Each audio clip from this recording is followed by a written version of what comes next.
Hey everybody, it's Jen. Welcome back to the channel. Today I'm sharing my opinion on overrated things at Walt Disney World, and I'm really glad that you're here. So before I get started, this is a very heavy time. There are a lot of heavy things going on. So I am not trying to say what you should or should not do at Disney World, and I just want to let you guys know this video is for fun. If you love everything on this list, I love that for you. So this is not to say that you can't do whatever you want with your own money and with what you decide to do at Walt Disney World. This was just an idea that came to me, and I thought it would be fun to share with you guys the things that I rarely ever do and that I think are super overrated. So let's start with number one. The number one thing I think is super overrated at Walt Disney World is eating on trash cans in 90-degree weather at Epcot. So here's the thing. When the festival started, okay, we would all sit at the standing tables, and those were okay, but then the trash cans came into play, and honestly, I blame YouTubers. The whole taking your meal over and eating on a trash can became a very big thing. But y'all, when it is 90 degrees and 90% humidity, I do not want to stand outside in the heat for hot food and then go put my plate on a gross trash can. I mean, I know they keep them clean, but it's a trash can. Someone probably put a diaper in that trash can. I'm just out on all of that. I was sort of out on it before. Now I'm really out on it. And it's not that you won't find me at Food and Wine this year. I will be there, but I am going to be looking diligently for a table in the shade. I'm okay with standing at a table, but really, if it's summer and it's hot, I want to be in air conditioning to eat. I either want someone to bring it to me, which is my main preference, or I at the very least want to be walking up to a counter and then sitting in air conditioning to eat my food. I just don't get y'all that go to the festivals when it's hot and act like you're having a great time. No. Number one, overrated. Okay, the number two thing at Walt Disney World that I think is really overrated is watching fireworks from the hub or from Main Street. And I know this sounds a little bit sacrilegious, because isn't that where you're supposed to watch the fireworks? Isn't that every Walt Disney World commercial is your family watching the fireworks in front of the castle? Okay, but my family always got really stressed out by that, and this was way before all of the great unpleasantness. It's too crowded, there's too many people, you have to line up too far in advance.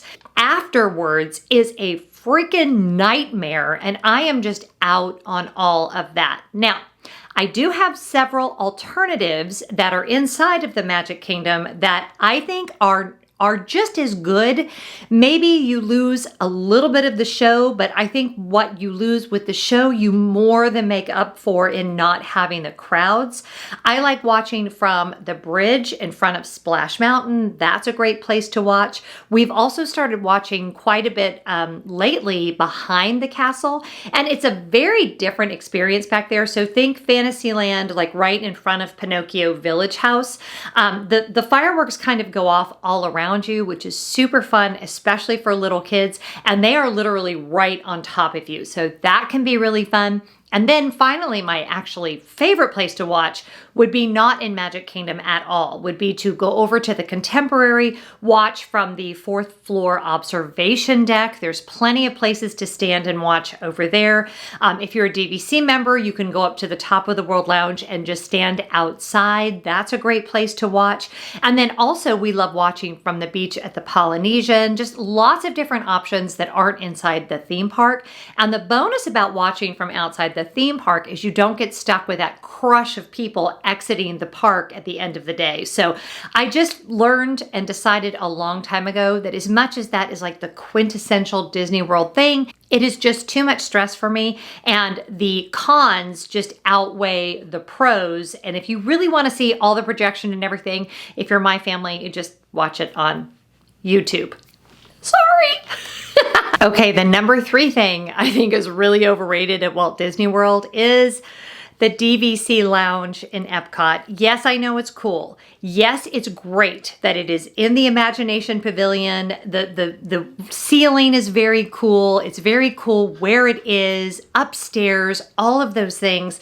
But y'all, really, I mean, there's like one of those Coke Zero or those freestyle machines, there's coffee and there's chips. And it's not that I don't think it's a nice perk, especially when it's really hot. It's just that people really talk about it as such a big selling point to buy DVC direct from Disney as opposed to buying resale, because it's such a big deal because you can get in with a blue card. And I'm sorry, but there are loads of places at Epcot that you could recreate that same experience for just the cost of buying your own soda and your own snacks. I don't get the appeal of it. We've been up there multiple times. We've met friends up there. It's not that it's not lovely, but it's not literally all that and a bag of chips.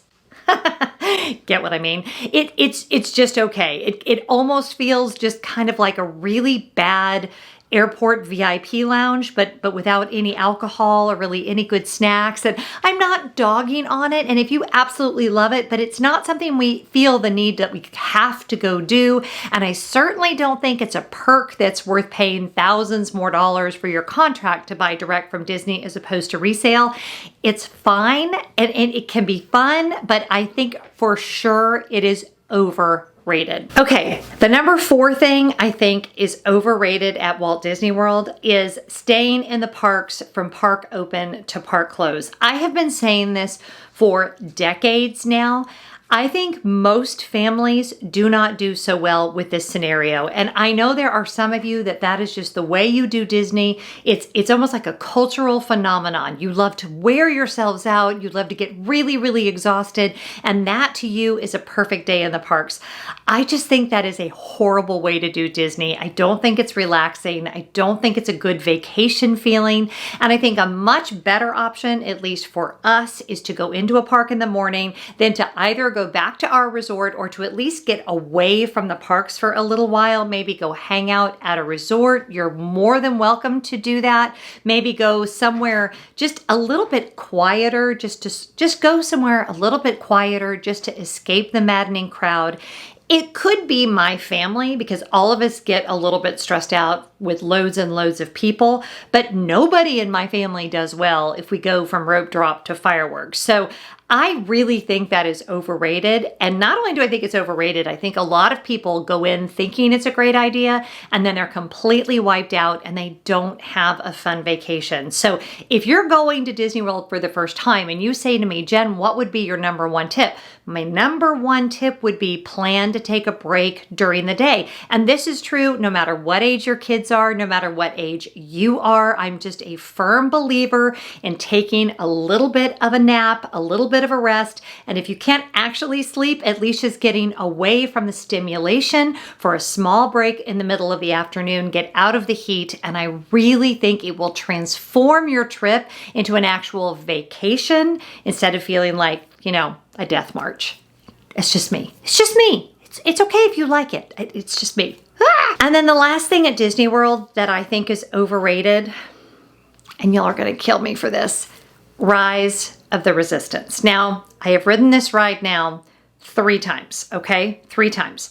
It is not that I don't think it's amazing. It is not that I don't think it has amazing special effects. It is not that I don't think the cast members do an amazing job. It's just that I don't think it's worth hijacking an entire day's vacation, or for some of y'all, an entire week's vacation. This is the one thing I am glad they're going to be offering a paid version of this for this very reason. I have seen so many families basically make their entire vacation just about getting on Rise of Resistance. And y'all, it's a great ride. It's a good ride. It's a fun ride, but you're there for an entire week if you're lucky, not to sit there on your phone and get stressed out about Rise of Resistance, but to spend time with your family. And those boarding groups going in less than, I think it was 0.7 seconds the day that I was there. it just creates a bad start to your day. I think that if you get on, you're jubilant, but then your entire schedule is hijacked by this time of your boarding pass. If you don't get on, you're ticked off and cranky, and then you have to try again at 1 o'clock. And I'm just out on all of that. There is no single ride, in my opinion, that is worth that much stress, anxiety, disappointment, drama. Just no. I am just out on all of that. And whenever I see people freaking out, I'm like, y'all paid money for this. I'm not going to pay somebody money to stress me out. I can do that here at home for free. So anyway, these are my top 5 overrated things at Walt Disney World. I'm sure some of you disagree with me, but put down below things at Disney World that you think are overrated. Remember to keep the comments kind because this video was just for fun. I hope whatever you're doing, you're being really good to each other. Be kind in the comments, and I'll see you next time. Bye!